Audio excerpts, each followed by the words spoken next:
Misal mən Petrada olmuşam. Gedib görmüşəm.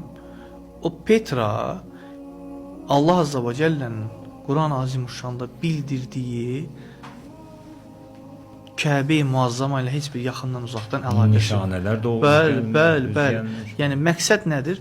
Məqsəd insanları görürsüz, baxın mən bu hardan qaynaqlanır? Bu xaricdən maliyyələşən təşkilatlardır ki, Azərbaycanda olan müsəlmanların beynini qarışdırmaq.